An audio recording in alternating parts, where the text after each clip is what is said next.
रोको रोको। गाड़ी के लाइसेंस और पेपर दिखाओ।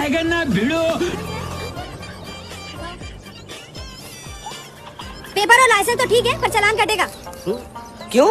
बेल्ट नहीं पहनी है इसलिए। मेरी पैंट इतनी भी ढीली नहीं है कि मुझे बेल्ट लगानी पड़े। बात तो सही है।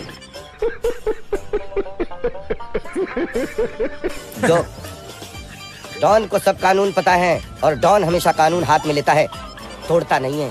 और कानून ये है कि गाड़ी के अंदर बैठकर सीट बेल्ट लगाने का है, बाहर बैठकर नहीं। भाई मुझे माफ कर दो। बात तो सही है।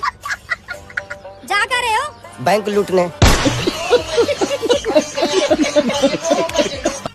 बैंक लूटने?